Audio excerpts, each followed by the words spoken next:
सारी लंका में अकेला तू ही अपनी 2.5 चावल की खिचड़ी सदा अलग पकाता चला रहा है। हमें नीति और धर्म सिखाने चला है। जा कुलांगार, घर के भेदी उन वनवासियों को जाकर नीति सिखा जिन पर तेरी घनी प्रीति रही है। जा। भैया मुझे गलत न समझिए, आप मेरे लिए पिता समान हैं। मैंने निष्कपट और निर्दोष भाव से सदा आपका भला ही चाहा है, सर्वदा आपके कल्याण की कामना की है। इसी भाव से मैं फिर आपके चरण पकड़कर प्रार्थना करता हूँ कि श्री राम त्रिलोकी के स्वामी हैं, उनसे बैर मोल न लीजिए। हट कुल कलंक, जा मेरी नजरों से दूर हो जा। जा, लंका में तेरा कोई स्थान नहीं है। जा।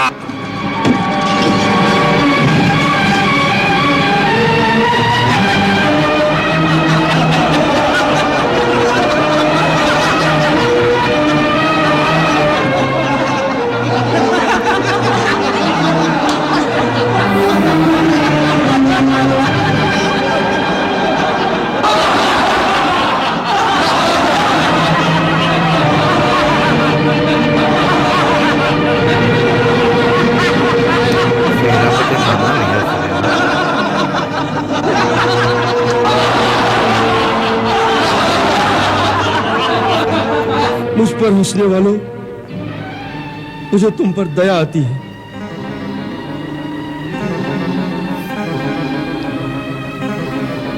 मैं तुम सबके सिर पर मंडराते हुए काल को देख रहा हूं।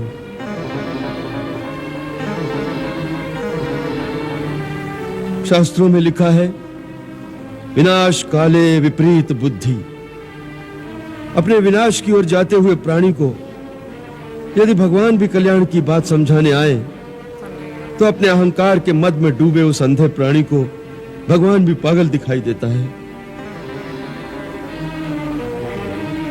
और अपनी दुर्बुद्धि को ही सर्वश्रेष्ठ मानकर आप लोगों की भांति हंसता हंसता अपने विनाश के गर्त में डूबता चला जाता है।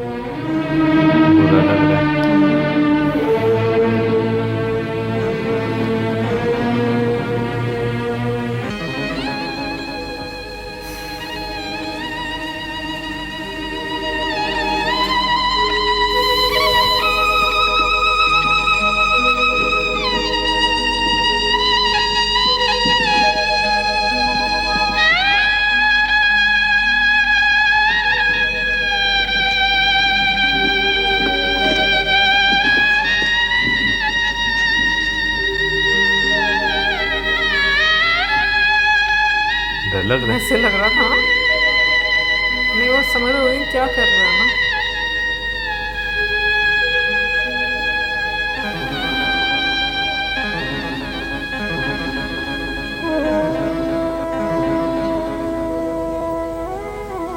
हे लंकापति, हर प्राणी का यह प्रथम धर्म है कि जब तक संसार में जिए स्वाभिमान के साथ जिए, क्योंकि स्वाभिमान के बिना जीने को जीना नहीं कहते, उससे तो मर जाना उत्तम है। दूसरी ओर नीति के अनुसार भरी सभा में किसी सम्मानित व्यक्ति को अपमानित करना उसे मृत्युदंड देने के बराबर है। अर्थात आज से हर प्रकार से मैं आपके लिए मर गया। आपका और मेरा कोई संबंध शेष नहीं रहा। अतः आपकी आज्ञा अनुसार मैं आज ही लंका छोड़कर कहीं और चला जाता हूं।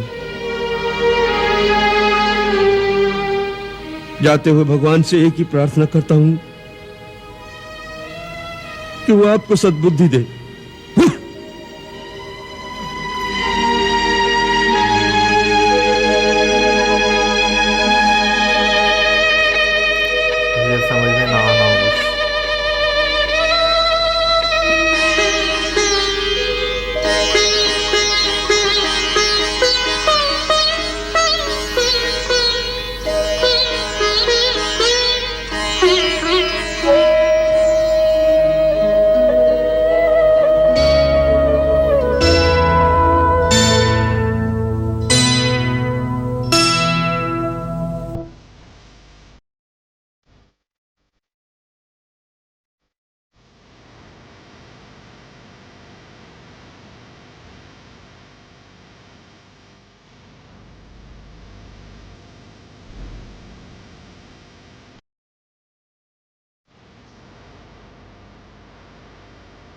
खामोश हो गए सर।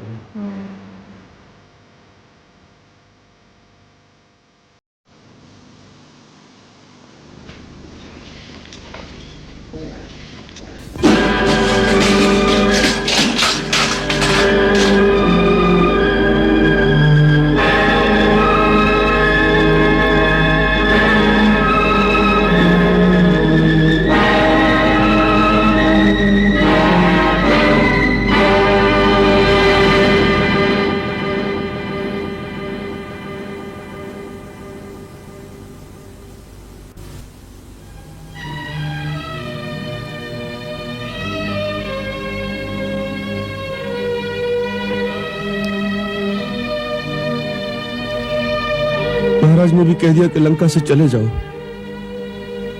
मैंने भी कह दिया कि लंका छोड़ दूंगा। कहना आसान था, परंतु अपनी जन्मभूमि को छोड़ना कठिन लगता है। मुझे बार बार अपनी प्रजा और राक्षस जाति का ध्यान आता है। केवल एक पापी के पाप और अहंकार के कारण सारी निर्दोष प्रजा मारी जाएगी। वीर राक्षस जाति का नाम मिट जाएगा।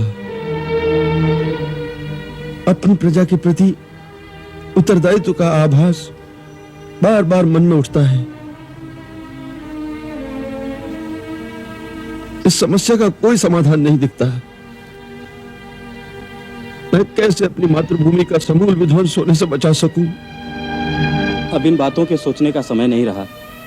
इससे पहले कि महाराज रावण के मन में आपको बंदी बनाकर कारागार में डालने का विचार आ जाए, आपको यहां से निकल जाना चाहिए। पर मैं कहां जाऊं? हो सके तो श्री राम के पास जाकर उनसे प्रार्थना करिए कि वो रावण के पापों का दंड उनकी निर्दोष प्रजा को न दे। परंतु युद्ध में तो कुछ भी हो सकता है, और यह युद्ध अवश्य होगा।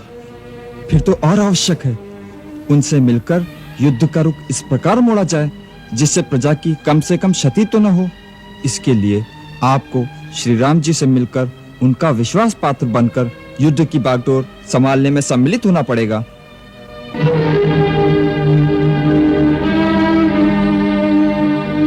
मैं श्री राम का भक्त अवश्य हूं, परंतु इस समय वो लंका के शत्रु हैं।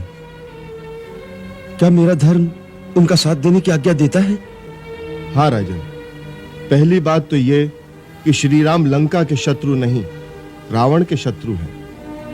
वो रावण जो इस समय एक प्रकार का देशद्रोही है, क्योंकि इस समय वो निजी काम की अग्नि में भड़का हुआ, किसी का उपदेश ना मानकर धर्म, नीति और मर्यादा को अपने अहंकार के पांव तले रोनता हुआ सारे देश को युद्ध की आग में झोंक रहा है।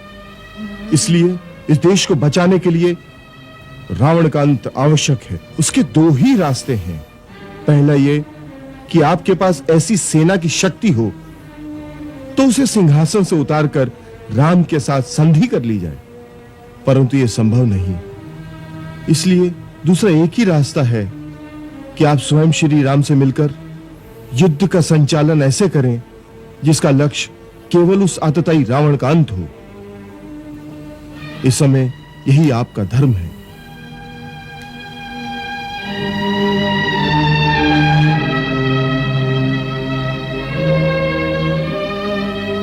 ये इतना गंभीर विषय है कि कोई भी निर्णय लेने से पहले इसमें गुरुजन की सम्मति और आशीर्वाद आवश्यक है। अतः मैं अपनी माता के पास जाता हूं, वो जैसी आज्ञा देंगी मैं वही करूंगा।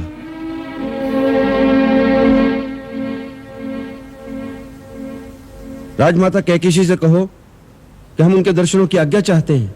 जो आज्ञा। उनकी माता नाम कैकेयी था। कैकेयी नहीं, कैकेशी। कैकेशी।